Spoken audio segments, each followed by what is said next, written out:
Good morning, monster lovers and horror fans, and monster fans and horror lovers. Welcome once again to the Library of Horror Hotel, where it's time for another installment of Creepy Cheapies with Dr. Lady.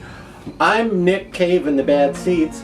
Now, I assume you know Michael Myers, right? You know the mask of Michael Myers from the Halloween movies. You probably know the first one was directed by John Carpenter way back in 1978 and sort of established the form of slasher movies and Ripper movies and Maniac movies in America. And you probably already know that the original mask used in Halloween was an old Don Post mask of William Shatner as Captain Kirk from Star Trek, right? You probably already knew that, and you knew that many versions of the mask have been made over the years. You've seen many of them before. You probably already know that variations on the mask, similar masks, have been used in lots of different sequels and remakes and reboots of the Halloween franchise. You've heard all about that, right? So the hell with them.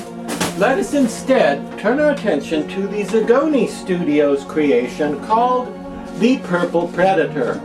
Why is he called the Purple Predator? Well, you might think it's because he writes purple prose, but actually it's because he's prominently and predominantly and dominantly purple. Purple. Yeah, and I don't blame him. You know, purple has always been my favorite color too, apart from black, you know, but let's get a good look here now. I'm very late coming along late to the party with this guy, because actually the Purple Predator first came out way back in the mid-00s. Okay? Maybe like 2004 or 5, somewhere in there. And he has been in production and out of production, discontinued and then reintroduced over the years, ever since then. Look at the amazing depth in this. Can you imagine getting this out of a mold? Me neither. Only the people at Zagoni Studios could get away with it. Now, if you're a fan of Zagoni masks, which were Be Something Studios masks back in the day, you may guess that this is a creation by Bill Eastrom, whose initials are B.Y., and many of his masks are signed Bye-Bye. B.Y., you may know that. Now, there's a bit of confusion about this handsome fellow here, the Purple Predator, due to the fact that for one thing, he has a twin brother. They're not identical twins, but they are twins. His brother is the Red Predator, and both versions have been around for approximately the same length of time and approximately the same quantities, and are very similar, except whereas this guy has all this purplosity going on, the Red Predator had the same basic, was the same sculpture, the same bone and teeth and tongue colors and all that, but these big tendons and cords of muscle and such were red rather than purple. So other than that, they're pretty much the same. And can't help but notice the purple version a little more formal, a little more elegant, a little classier kind of guy, a little more conservative dresser, you might say, because he tends to come with this super nice quality plush hood, which you just saw in the close-up there, with this awesome silver shiny lame lining around the front. See that? Very deluxe, very elaborate, and there's even a bit of sort of bendable wire in there inside the hem of the front of the hood that holds it in shape so that it doesn't just droop down like like a zombie hood. It sort of stands out a little bit so that you get the effect of that silver, and it makes him look a little more sophisticated and a little more intelligent, I guess you'd say, that you could see that silver, because it looks like he's from a planet where, well, they care about their level of sartorial perfection. Yeah, they dress for success where he comes from. Now, his brother Red the Pred, often comes with a different kind of hood. He often comes with a tattered burlap sort of hood that has more of a zombie look to to it. Now, do we have a picture of the red predator to compare? Throw a picture of the red one up here so we can. Okay, we don't have a picture of the red predator, but take my word for it, he's the same except for the paint color and the fact that sometimes the hood is the tattered, shreddy looking kind, like a Grim Reaper or a hooded zombie might wear. And since so many of these have been made over the years, I suppose at some point maybe the purple ones have had the tattered burlap hood. I've never seen one like that, although I have seen the red one with this same hood.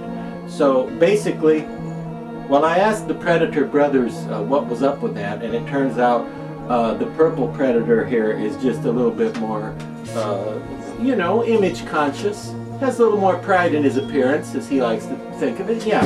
Whereas the red Predator, he doesn't care whether you see him in a raggedy hood or not. For one thing, he considers that his work clothes, and he sometimes wears that because he doesn't want to wear out his formal hood with the nice expensive silver lining any sooner than he needs to. So often he just wears his plain old burlap tattered hood, and he's okay with that.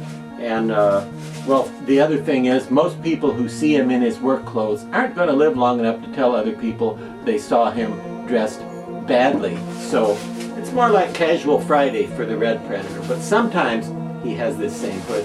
Now, another interesting facet of both the red and purple Predators construction is, I hope you can see this, he's so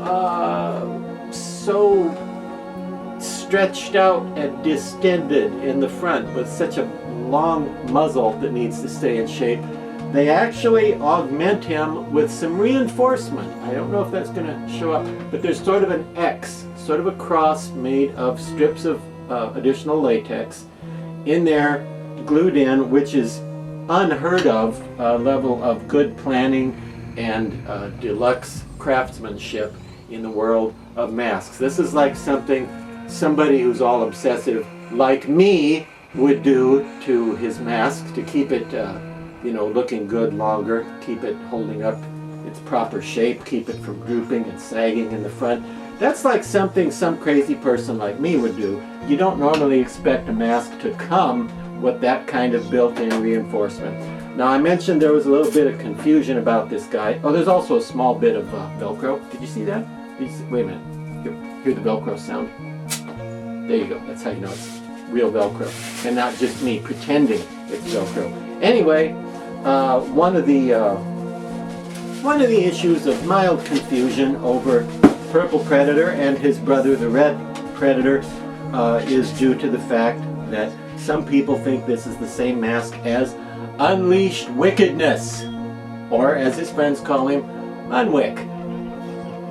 Now, Unwick came out even before this and does look very similar, but it is not, as many sellers and dealers think or will tell you, is not the same mask. The Purple Predator is a different sculpture. And here, for your viewing pleasure, we have a Zagoni Unleashed Wickedness mask. Okay? And when I say wick, I mean that's what I need to keep him away from, is the wick of this candle as I bring him up here. But anyway, as you can see, they're very similar. They do look like members of the same basic race, perhaps from the same planet, but there are some differences. The Predator has much more prominent and swollen and puffed out cords of tendon and muscle on his forehead. He also has more prominent notches, ridges between his eyes going up the forehead. The Unleashed Wickedness has more like actual veins and blood vessels on the outside of the bone. So there are some differences, as you can tell. Let's compare profiles, because their profiles are super cool. And again, it's the kind of thing only the people at Zagoni would be crazy enough to try to get out of a mold. So there are the differences. Okay? There's a basic look at some of the differences. Shop and compare. So whichever one you're buying, you'll know you're getting the one that you want. And I haven't ever seen a Mask of the Unleashed Wickedness with the tattered, beat up, zombie looking burlap hood, but it's possible they may have made something like that.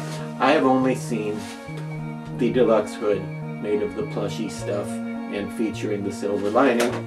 And just like every dark cloud, this mask has a silver lining. So I highly recommend the old Purple Predator, or the new Purple Predator, and the Red Predator. I just don't happen to have one. But I like them both. They're both great. They both have the same marvelous depth to the sculpture and the great molding process and the excellent paint jobs that we've come to expect from Zagonis over the years. So highly recommended. Whether you get the one with the tattered burlappy hood, or one of the ones with the deluxe plushy high-end hood with the silver lining, all recommended and all good-looking guys from whatever planet they're from. And price, I've seen them as low as $40, but that's crazy low. Normally about $65 to $75 is the price on the Purple Predator and his brother Red. I've seen them for more than that. I've seen them for $90 or $95, but $65, $75, $80, higher than that is a little higher than average. Well, good night, and we'll see you again next time, I hope. Now don't put the picture of the red one up there now. We're done. No, it's too late.